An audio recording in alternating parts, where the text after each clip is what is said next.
또 영적인 어버이를 통해서 믿음의 생활 인도해 주시니 감사합니다. 오직 주만 믿는 생활로 하나님께 영광 돌리게 하시고 우리의 삶 가운데서 최대한 효를 다할 수 있는 믿음의 분량을 허락하여 주시옵소서. 지혜가 있길 원합니다. 명철이 있길 원합니다. 믿음이 있길 원합니다. 성령이 우리를 더욱더 인도해 주시옵시고 오늘도 말씀 가운데 은혜와 사랑과 능력으로 충만하게 역사하여 주시옵소서. 하나님의 기쁨이 되는 복된 시간 될 줄로 믿사오며 예수 그리스도의 이름으로 감사하며 기도드리옵나이다. 아멘. 1년에 한 번 예배 드릴 때 가슴에 꽃을 달고 드리는 어버이 주일인데 정말 그 꽃을 달 때마다 이렇게 예배 드리신 성도들의 모습이 참 아름다워 보여서 감사합니다. 뿌듯합니다. 지금 오늘 특별히 생활하면서 더 아름답고 귀한 것 같은데 어쨌든 이 아름답고 귀한 믿음의 생활 하나님께 영광이 되길 바라고 또 우리가 정말 못지않은 믿음 생활로 건강하고 또 복된 성도의 삶을 누리시기를 바랍니다. 카네이션을 왜 다는가라고 하는 것을 봤더니 세상 풍속이 아니더라고요. 무슨 얘기냐면 자비스라고 하는 미국의 한 동네 100여 년 전에 자비스라고 하는 그런 교회학교 선생님이 계셨어요. 교회학교 선생님이 얼마나 믿음생활 잘하시고 또 어린이들 양육을 잘했는지 그 동네 그 교회학교에는 모두 다 그 자비스라고 하는 그 선생님을 아주 존경하고 사랑하는 거예요. 그러나 그 분도 연세가 드시고 돌아가시게 되어지자 어머니가 좋아하던 그 카네이션이라고 하는 것을 이렇게 추도 예배 때마다 딸이 드리기 시작하고 또 그 모습을 보았던 많은 그런 사람들에게 또 자비스를 마치 선생님과 같이 또 영적인 어머니를 같이 섬기는 사람들이 한 송이 한씩 카네이션을 나누기 시작하면서 이 카네이션이 어버이날의 꽃으로 자리 잡게 되어졌다라고 합니다. 그래서 카네이션이 세상 사람들도 교회에서 사랑의 모습으로 서로 나누고 즐겨하는 것을 배운 거지 세상의 것을 교회에서 받아온 게 아니에요. 그래서 한 여인의, 한 선생님의, 한 작은 교회의 아름다운 그런 믿음의 역사가 예쁜 꽃으로 우리에게 함께하고 있다라고 하는 것입니다. 우리 한국교회, 한국 상황은 이 카네이션이 어버이날뿐만 아니라 스승의 날도 드리게 되죠. 그래서 한국적인 마음속에는 선생님도 마치 부모와 같이 생각한다라고 하는 그런 생각 때문에서인지 선생님에게 꼭 카네이션을 드리는 것이 풍속 아닌 풍속이 됐습니다. 어쨌든 한국교회에서, 한국 사회에서도 이 카네이션을 주고받고 또 하는 것이 아름다운 그런 계절인데 우리나라에서는 1979년도인가요? 73년도에 한 50년 전이 되는 거죠. 어버이날로 시정이 되어지면서 어버이 주일, 가정의 날을 맞이해서 함께 예배드리고 또 감사하는 그런 절기가 되어집니다. 이 카네이션이 여러 가지 색깔이 있는데 특히 붉은색의 카네이션을 꼭 달아야 되는 것은 왜 그러냐라고 하면 어버이에 대한 사랑을 감사합니다. 건강하게 기원합니다. 라고 하는 그런 의미를 가지고 있다고 그러는 거예요. 그래서 정말 우리가 지금은 우리가 누가 달아주지는 못했습니다만 특히 자녀들이 이제 어버이의 날 맞이해서 보내기도 하고 또 달기도 합니다만은 그런 마음이요. 건강하게 기원합니다. 또 사랑합니다. 라고 하는. 근데 색깔이 다르면 좀 많이 달라져요. 흰색 같은 경우를 달고 있으면 안 돼요. 당신 죽었으니까 내가 영원히 기억하겠습니다. 라고 하는 게 흰색 카네이션의 그런 의미라고 하는 거예요. 절대 흰색을 달면 안 되는 거고요. 또 색깔마다 좀 다른 의미를 가지고 있더라고요. 분홍색 카네이션은 영원히 당신을 잊지 않게요라고 하면서 이것도 마치 돌아가신 분, 부모님이 없으신 그런 자녀들에게서 다른 거고 또 주황색은 순수한 사랑을 이야기하고 파란색 카네이션은 행복을, 보라색 카네이션은 기쁨과 자랑 등을 나타난다라고 하는 그런 꽃말이 있다고 합니다. 어쨌든 우리 가슴에 단 것처럼 정말 진정으로 서로 사랑하시고 건강하기를 주님의 이름으로 축복합니다. 우리 기독교만큼 효를 강조하는 교회가 없어요. 사실. 한국에 먼저 유교가 있어서 제사를 드리지 않으니까 조상에 대해서 항상 우리가 이야기하고 또 그 조상의 제사를 드리지 않은 죄책감을 씌워줘서 마치 기독교가 버르장머리가 구려하는 종교로 할 때는 생각을 했습니다만은 사실상 알고 보면은 기독교만큼 참 효도하는 종교가 왜 그러냐? 하나님을 아버지로 부릅니다. 여러분 세상에 어떤 종교가 뭐 신이 있다고 하면 신, 또 초월적인 존재라고 하면 존재를 아버지라고 부르지 않습니다. 우리가 다 예수님께서 하늘에 계신 우리 아버지여라고 가르쳐 주신 거 아니겠어요? 부자의 관계, 효를 받으리고 드리는 그런 관계로 우리를 설정해놓고 믿음 생활하는 거예요. 그래서 우리는 누구든지 하나님을 하나님 아버지 감사합니다 라고 기도하는 거거든요. 얼마나 귀한 일이에요. 또 성경을 통해서 보면은 이 십계명을 통해서 5계명에 내 부모를 공경하라 라고 하는 말씀을 주고 있어요. 그리고 공경하라라고 하는 말을 보면 데오 메시아라고 하는 말을 원어로 쓰는데 그 말이 뭐냐? 하나님처럼 섬겨라. 하나님처럼 섬겨라. 하나님처럼 경배하라 라고 하는 거예요. 그러니까 부모님을 하나님 경지에 올려놓은 말은 바로 우리 기독교에서 쓰는 말 중에 하나다라고 하는 거예요. 하나님처럼 주인을 사장을 떠나고 하면 우상숭배가 되기 쉬워요. 참 그렇지 않습니까? 하나님처럼 임금을 왕을 대통령을 섬겨라라는 우상숭배가 되어지는 거예요. 근데 성경은 어버이는 부모님은 하나님처럼 섬겨라라고 말씀해주고 있는 거예요. 그러니까 얼마나 기독교가 이 효도를 하는 종교인지 알 수가 없고요. 예수님을 통해서 보면은 예수님의 생명의 역할권도 하나님 아버지한테 맡겼다고요. 겟세마네 동산에서 기도할 때에 아버지 이 잔을 내게 지나가게 하지만 아버지 뜻이라고 하면 받겠습니다 라고 십자가를 지셨잖아요. 그러니까 예수님께서 최고의 효를 하나님 앞에 한 것처럼 본을 보여주신 거예요. 또 육신의 어머니 마리아 같은 경우도 아들로서 복양을 하는 그런 책임을 요한에게 맡기면서 십자가 상위에서 요한아 내 어머니다. 어머니 아들입니다 라고 하면서 큰아들 예수님이 십자가에 달려 돌아가시니까 그 생계를 마리아를 끝까지 책임지라고 말씀해 준 게 바로 예수님이십니다. 성경을 곳곳이 보면은 이 예수님을 하나님을 또 써주시는 말씀은 바로 부모님을 최대한 섬겨라, 최대한 공경하라, 최대한 사랑하라, 또 최대한 순종하라 라고 하면서 하나님과 동급 같은 개념으로, 심지어 동급 같은 개념으로 이 부모를 섬기는 것을 성경은 강조하고 가르쳐주고 있는 거예요.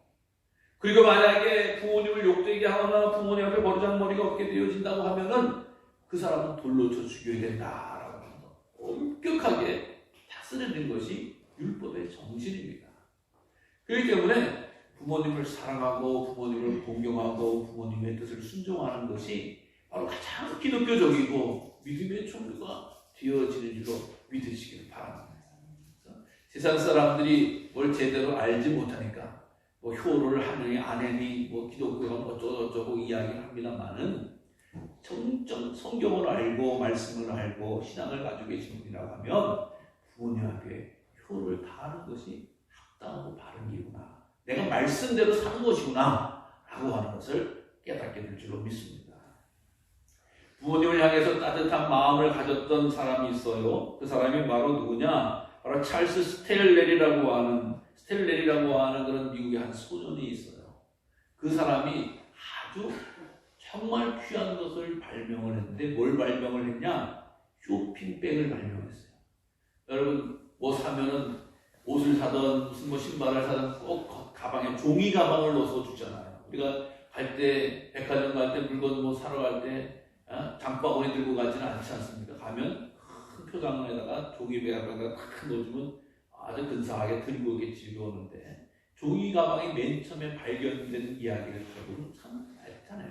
왜냐? 그 스텔웰이라고 하는 분의 어머니가 배달 일을 하는 거예요. 130여 년 전에 미국에서 배달 일을 하는데 지금이야 가방이 많고 종이 있지만 그 당시에 가방이라고 한들 가죽으로 만든 가방 혹은 두꺼운 천, 우리 식으로 옛날에 뭐 도시나 뭐 그런 걸로 만든. 여러분 알다시피 요즘이야 옷감이 야삭하고 질기고 그렇지 옛날 같은 경우는 포장 만들어봐야 미국 사람들이 청바지 만들어 입듯이 가방 같은 거가 두꺼운 천, 돛 같은 거, 닭 같은 거 그런 거 가지고 가방을 만들고 크게도 못 만드는 거죠. 거칠고 수박하니까. 요즘 같은 경우는 뭐 장바구니 요만했다가 펴지면 이만해지기도 하고 막 얇기도 얼마나 가벼워. 근데 130년 전에 그런 게 어딨냐고.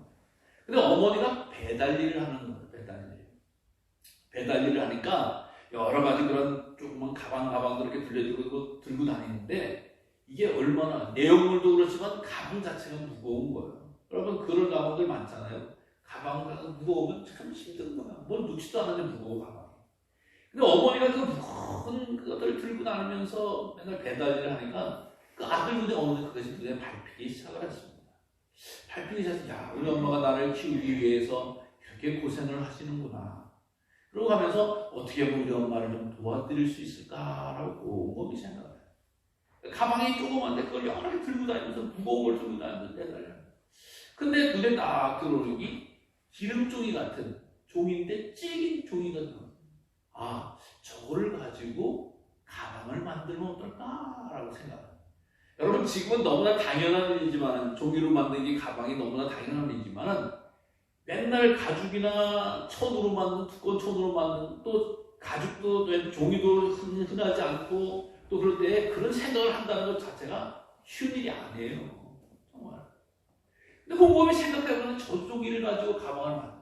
그러니까 지금은 딱 접으면 납작해다가 펴면 봉투가 딱 사각이 돼가지고 딱 벌어져서 뭐 옷도 집어넣고 신발도 딱 케이스로 집어넣고 막 이렇게 갖고 있었지만 이게 그 사람이 얼마나 노력을 해서 접었다 폈다 이게 우리 당연한 생각하지만 처음에 사람은 게 근데 그 생각의 마음속에 우리 어머니가 좀 쓸 수 있으면 좋겠는데 사줬으면 좋겠는데 라고 하면서 계속 또 하는 거야. 이렇게도 접어봐 저렇게도 접어봐 이렇게도 펴봐 이렇게도 접어봐 그 다음에 손잡이도 달아봐 손잡이도 찔기면 또 되면 얇으면 또 뜯어넣어줘.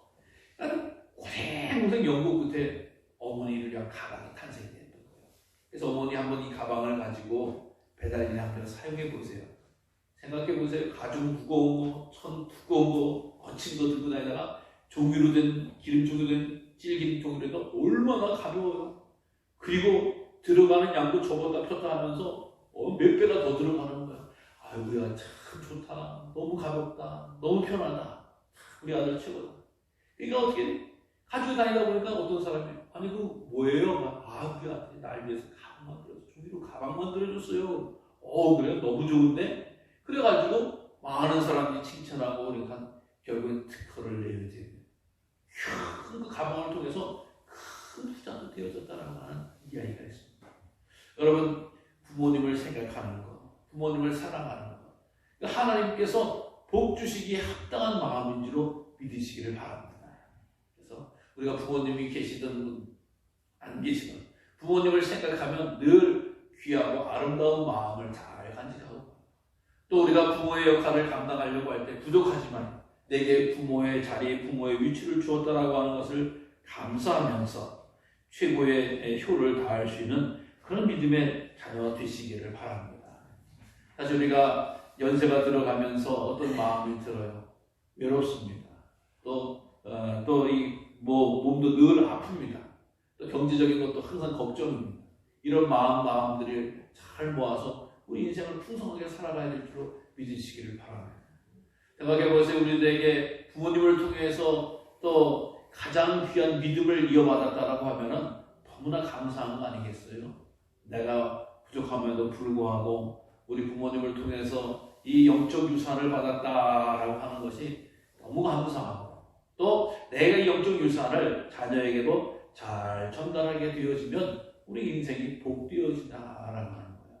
그래서 하나님 앞에 우리가 최고의 효도는 주신 영적 유산을 소멸하지 않고 파멸하지 않고 내가 잘 받아가지고 있다가 그 영적 유산을 잘 전해주는 것도 가장 귀한 효도 가운데 하나가 되어진다라고 하는 것을 반드시 기억하시길 바랍니다.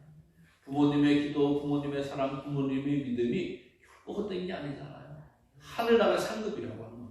하늘나라 축복이라고 하는 거예요. 그래서 하나님 내게 깜깜하고 어두울 때 내게 믿음을 주시고 나를 위해서 기도해 주신 부모님 또 나의 영적 유산을 주신 부모님께 감사합니다.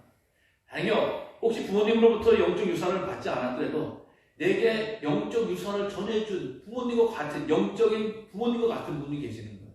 그럼 그분의 모습을 따라 내게 이 귀한 믿음 주셔서 감사합니다.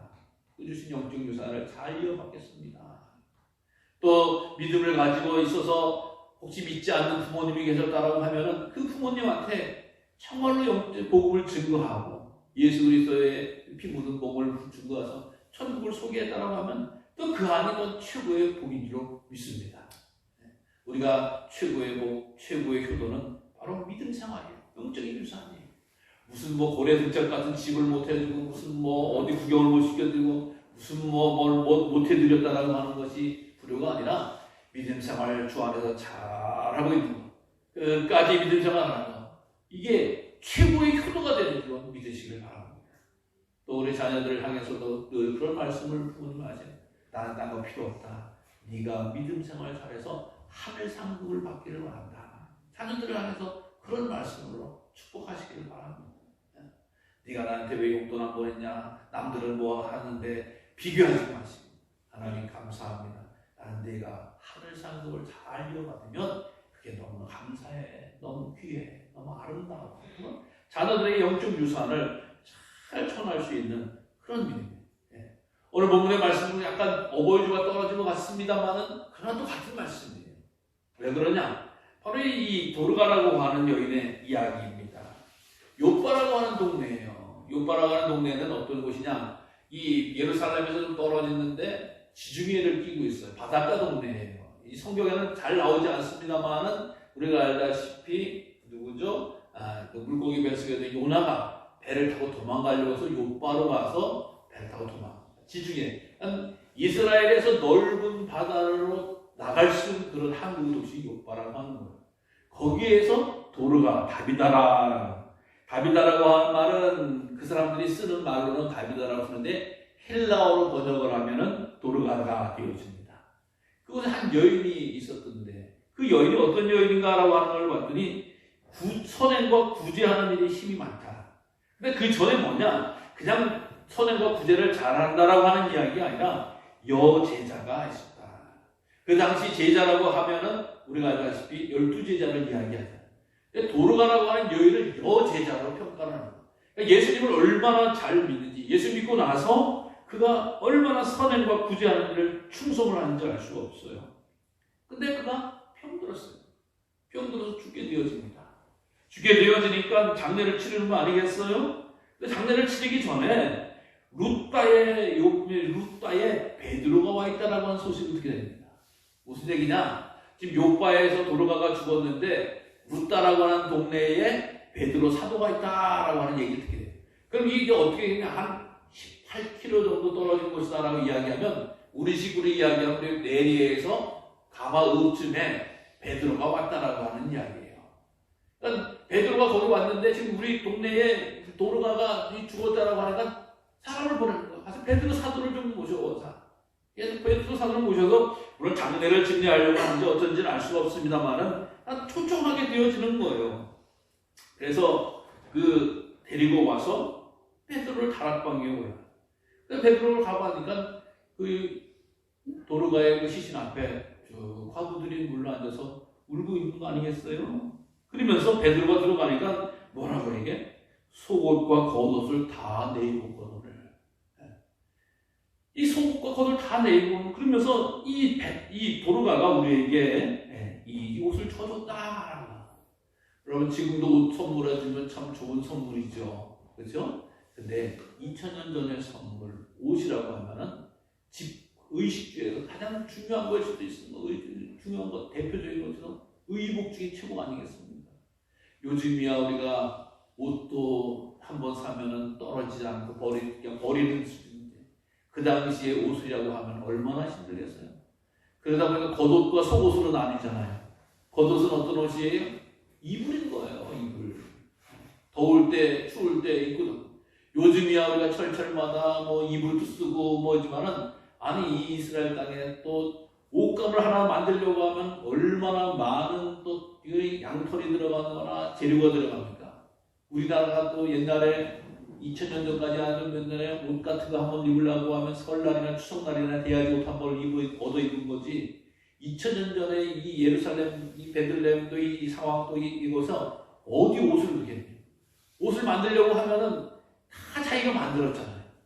우리 어르신들 이 한가할 때 열심히 해야지 뭐 가마도 짜고 천도 짜고 옷감도 짜고 이렇게 해서 만드는 거예요. 옷 구하기가 너무 힘든 거잖아요. 근데 거기 겉옷 한 거 있으면 평생 그거 덮고 자는 거예요. 덮고 자는 거예요. 오늘처럼 뭐 이불이 칸칸이 있고 그런 게 아니거든요. 겉옷이 얼마나 소중한 거예요. 그거 없으면 추울 때 잠잘 때 감당할 수가 없는 거예요. 그래서 팔뼈 덮고 자는 옷이고 팔 내놓으면 겉옷이 되는 거죠. 근데 거기에다가 속옷까지 줬다. 요즘이야 속옷이야 정말 좋은 것. 어떻게 보니까 속옷이 겉옷보다 더 비싼 것이 얼마나 많고 좋은 게 많죠. 아니 겉옷도 없는데 속옷까지 입는다는 게 상상이나 할 수 있겠어요? 근데 여성들을 향해서 그 속옷을 잘 줘줬다라고 하는 것은 따뜻한 마음이 있었고 정말로 귀하게 잘 섬겨줬다라고 하는 그런 대표적인 그런 모습이라고 합니다. 그러니까 이 여인이 우리에게 얼마나 과부들에게 얼마나 힘없는 사람이 얼마나 경제 없는 사람이 얼마나 큰 물질적인 희사와 사랑의 마음을 했는지 너무 안타까운 그런 상황이 벌어지게 됩니다. 그러니까 베드로가 다 내보냅니다. 다 보내고 기도하는 하나님을 향해서 기도하는 주의 뜻이 무엇인가를 기도하는 거예요. 기도하고 나서 다비다야 일어나라. 다비다야 일어나라. 여러분 예수님께서도 죽은 아이를 살릴 때 달리라 구 소녀야 일어나라 라고 해요. 그걸 보고 배운 거예요. 기도하면서 감동 주시고 방법을 가르쳐 주신 거예요. 다비다야 일어나라. 다비다 쿰이라고 하는 다비다 쿰. 결국 그 다비다가 살아나는 그런 기적을 보게 되어진 거죠. 여러분 사람이 언제 평가되어져요? 그 사람이 죽은 다음에 평가돼요. 우리가 어느 장례식을 갔다 오면 그 사람이 나쁜 얘기는 하지 않아요. 근데 그 사람이 어떻게 좋은 일이 있었다라고 하는 얘기를 많이 하는 거예요. 어떤 분은 별 얘기 없이 그냥 쭉 보는 경우가 있어요.